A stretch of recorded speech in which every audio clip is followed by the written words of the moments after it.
السلام علیکم اسٹوڈنٹس، آج دیکھیں گے قومی آمدنی کا توازن۔ دو شعبی معیشت جس میں ایک طرف عوام ہوں اور دوسری طرف ادارے ہوں یا کاروباری ادارے۔ عوام اور کاروباری ادارے، اس کو ہم دو شعبی معیشت کہتے ہیں، 2 سیکٹر اکانومی۔ اگر اس میں گورنمنٹ کو بھی ایڈ کر دیں تو 3 سیکٹر اکانومی ہوتی ہے، اور اگر ہم اس میں فارن ٹریڈ کو بھی شامل کریں تو یہ 4 سیکٹر اکانومی ہوتی ہے۔ تو ابھی ہم پہلے دیکھیں گے قومی آمدنی کا توازن جب صرف عوام ہو اور دوسری طرف کاروباری ادارے ہوں تو پھر قومی آمدنی کا توازن کہاں پر ہوتا ہے۔ اب توازن کیا ہے؟ توازن سے مراد قومی آمدنی کی ایسی سطح ہے جسے استحکام نصیب ہوتا ہے اور اس میں اتار چڑھاؤ بہت تیز تیز نہیں آتے، تو اسے ہم قومی آمدنی کی توازنی سطح کا نام دیتے ہیں۔ تو دو شعبی معیشت میں قومی آمدنی کی توازنی سطح وہاں ہوگی جہاں پر مجموعی طلب اور مجموعی رسد آپس میں برابر ہو جائے گی۔ ملک کے اندر جتنی بھی کنزمپشن ہے، جتنی بھی طلب ہے لوگوں کی طرف سے، لوگ اشیاء کو استعمال کرنا چاہ رہے ہیں، کنزیوم ہو رہی ہیں، اس کے اکارڈنگ اگر پروڈکشن ہو رہی ہے، سپلائی ہے، تو ہم اسے کہیں گے قومی آمدنی کا توازن ہے، یعنی مجموعی طلب اور مجموعی رسد آپس میں برابر ہے۔ مجموعی طلب کو ہم شو کرتے ہیں C+I سے۔ ہم جانتے ہیں کہ جو انکم ہوتی ہے وائی، وہ کس کے برابر ہے؟ C+I ہے۔ اس کا ایک پارٹ یا تو کنزیوم ہو جاتا ہے، ایک پارٹ کنزیوم ہو گیا اور اس کے بعد کچھ جو پارٹ جو ہے وہ سیو ہو جاتا ہے۔ Y=C+S اگر ہم اس کی ایکویشن بنائیں تو یا تو کنزیوم ہو گیا یا تو استعمال میں آ گیا، دوسرا کیا ہے؟ کچھ ایسا حصہ جو استعمال میں نہیں آیا وہ سیو کر لیا گیا۔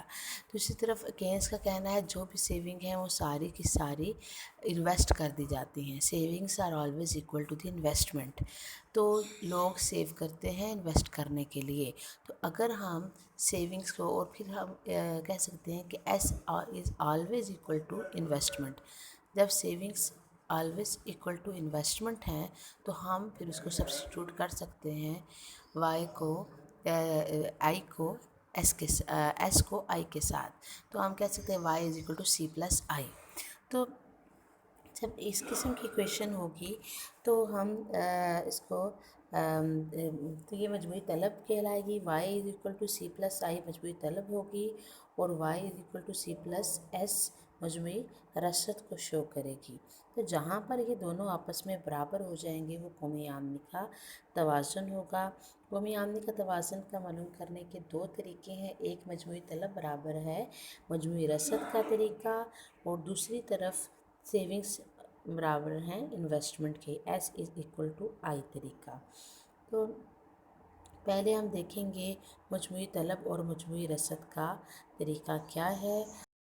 یہ آپ دیکھیں یہاں پر آپ اپنے بک کو اگر دیکھیں تو وہاں کنزمپشن کی ایکویشن ہے 20+0.9Y 0.8Y۔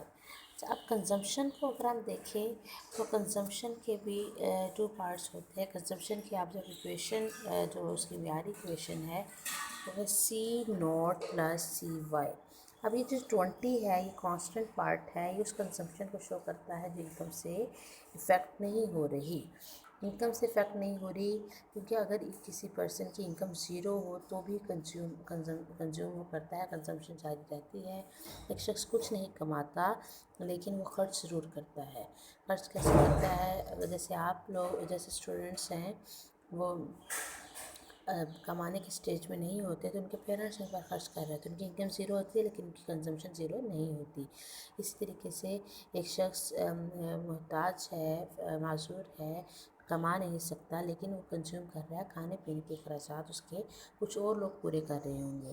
تو بندے کی اگر انکم 0 ہو تو کنزمپشن 0 نہیں ہوگی، کنزمپشن ہوتی ہے۔ تو یہ اس اٹونومس کنزمپشن ہے، یہ وہ کنزمپشن پارٹ ہے جو انکم سے متاثر نہیں ہوتا۔ انکم 0 ہو، انکم بہت زیادہ ہو، انکم کم ہو، یہ کنزمپشن جاری رہے گی جو ضروری اشیاء پر یا کھانے پینے پر یا ضروریات زندگی پر خرچ کیا جائے گا۔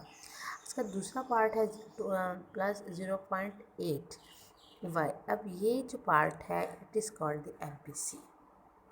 آپ نے مارجنل پروپنسٹی ٹو کنزیوم دیکھا تو اس میں جو ہے کہ انکم میں تبدیلی سے آنے والی جو کنزمپشن میں تبدیلی ہے اس کو میئر کرتا ہے۔ جیسے جیسے انکم آمدنی بڑھتی ہے ویسے ویسے کنزمپشن بڑھ جاتی ہے۔ ہم نے پہلے ڈیٹیل میں دیکھا کہ کنزمپشن اور انکم کا آپس میں پازیٹیو ریلیشن شپ ہے۔ جب آمدنی بڑھتی ہے تو صرف بھی بڑھ جاتا ہے، آمدنی کم ہونے سے صرف میں بھی کمی واقع ہو جاتی ہے۔ جس صرف کی بات کی جا رہی ہے یہ وہ پارٹ ہے پوائنٹ 8 والا۔ پوائنٹ 8 میں ان کے حساب سے جو ہے اس پہ خرچ کیا جا رہا ہے، تو جیسے آمدنی بڑھے گی تو یہ ایم پی سی میں بھی اضافہ ہو جائے گا۔ اس کے بعد ہم دیکھتے ہیں investment is equal to 20۔ Investment میں صرف اٹانومس انویسٹمنٹ لی گئی ہے، خود اختیار سرمایہ کاری ہے، ترغیب یافتہ سرمایہ کاری کو نظر انداز کیا گیا ہے۔ اگر یہ اس طرح سے ہمیں ایکویشن گیون ہو اور ہمیں جو ان کی ویلیوز گیون ہو تو ہم اس کے مدد سے ایک فرضی گوشوارہ بنا سکتے ہیں۔ گوشوارہ کیسے بنایا گیا؟ ہم نے وائی کی فرضی جو ہے وہ قیمتیں لی اور اس کو ہم نے پٹ کر کے کنزمپشن فائنڈ آؤٹ کر لی ہے۔ انویسٹمنٹ ہمارے پاس انویسٹمنٹ وہی ہے، ٹھیک ہے۔ اچھا، اب قومی آمدنی دیکھیں، یہاں پر یہ جو بنایا گیا ہم نے خود سے یہ ایزیوم کیا ہے کہ قومی آمدنی 0، 50، 100، 150، 250، یہ آپ نے ایزیوم کر لینی ہے۔ آپ نے اس ایکویشن میں پٹ کرنی ہے اور پھر اس کو پٹ کرنے کے بعد کنزمپشن آتی چلی جائے گی۔ کنزمپشن ہے جی صرف پہلے تھا، اگر ہم نے 0 کو پٹ کریں تو یہاں پر 20 کنزمپشن ہوتی ہے، تو کنزمپشن ہے 20۔ اب کنزمپشن 20 ہے تو اب ہم سیونگ فائنڈ آؤٹ کر سکتے ہیں کیونکہ ہم جانتے ہیں وائی مائنس سی سیونگ ہے۔ تو یہاں پر چونکہ وائی تو 0 ہے اور کنزمپشن 20 ہے تو اس کو مائنس کریں گے تو -20 یعنی ڈس سیونگ ہے، سیو نہیں ہو رہا بلکہ ادھار لے کر خرچ کیا جا رہا ہے۔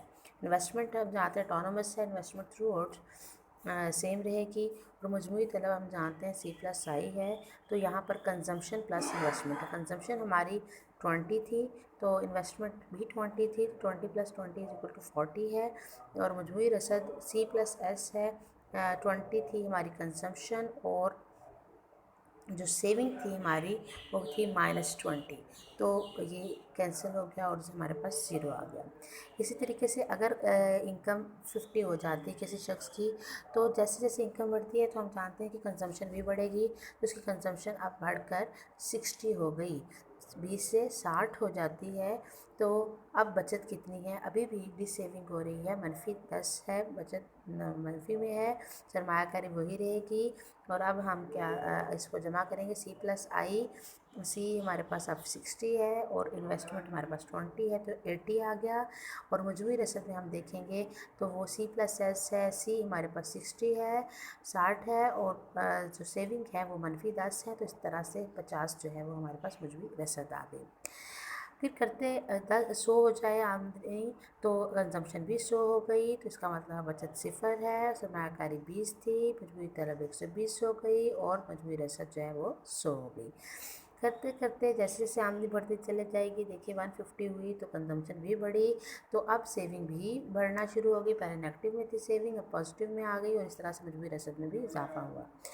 اب ایک سٹیج ایسی آتی ہے کہ 200 ہو جاتی ہے قومی آمدنی 200 ہوئی تو صرف بھی بڑھا اور 140 سے 180 ہو جاتا ہے، تو اب بچت کتنی ہے؟ 20، اور خود اختیار سرمایہ کاری ہم جانتے ہیں، ہم نے پہلے سے فرض کر رکھی ہے اٹانومس سے، اس میں تبدیلی نہیں آ رہی، تو یہ 20 ہی ہے، اور مجموعی طلب کتنی ہے؟ مجموعی طلب 20 جمع اب کنزمپشن کتنی تھی ہماری 180، تو 200 آ گئی، اور مجموعی رصد کہاں پر ہے؟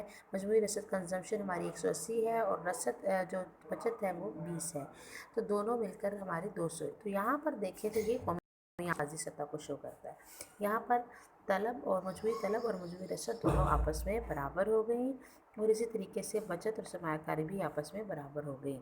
یہ ایسی آمدنی ہے، یہ ایسی آمدنی کی سطح ہے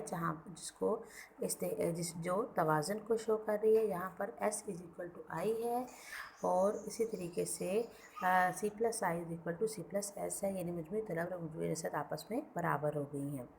تو اس سے آگے اگر دیکھیں مزید جب آمدنی میں اضافہ ہوتا ہے، قومی آمدنی میں صرف بڑھتا ہے، بچت اور بڑھ جاتی ہے، سرمایہ کاری وہی رہے گی، تو یہاں پر دیکھا جائے تو آپ کی مجموعی رسد طلب سے بڑھ جاتی ہے۔ تو یہاں قومی آمدنی کا توازن نہیں ہوگا، توازن وہاں پر ہوگا جہاں مجموعی طلب مجموعی رسد برابر ہوگی اور دوسری طرف بچت اور سرمایہ کاری بھی آپس میں برابر ہوں گے، تو ہم اسے کہیں گے کہ یہ قومی آمدنی کا توازن ہے۔ جب قومی آمدنی کا توازن کبھی اگر بچتیں جو مجموعی رسد ہے اگر وہ زیادہ ہوگی مجموعی طلب سے تو گیپ سامنے آئیں گے، تو ہم دیکھیں گے وہ ڈیفلیشنری گیپ ہوگا، تفریطی رکھنا ہوگا۔ اور اگر جب جو اس توازن سے اوپر والی جو سطح ہے جو بتا رہی ہے کہ مجموعی طلب کم ہے، مجموعی طلب زیادہ ہے اور مجموعی رسد کم ہے، تو وہ آپ کا انفلیشنری گیپ کو شو کرتی ہے۔ تو ملک میں اس کو یعنی گیپس آ جائیں گے، رکھنے ہوں گے، تو ان کو فل کرنے کے لیے حکومت کو، اسٹیٹ بینک کو کچھ اقدامات کرنے ہوں گے۔ تو توازنی سطح وہ ہوگی جہاں دونوں آپس میں برابر ہوں گے۔ اسی کو ڈائیگرامیٹیکلی اگر دیکھیں تو یہاں پر اسی کو جو ہے وہ پلاٹ کیا گیا ہے، ایکس ایکسس پر قومی آمدنی کو لیا گیا، وائی ایکسس پر صرف بچت اور سرمایہ کاری کو شو کیا گیا ہے۔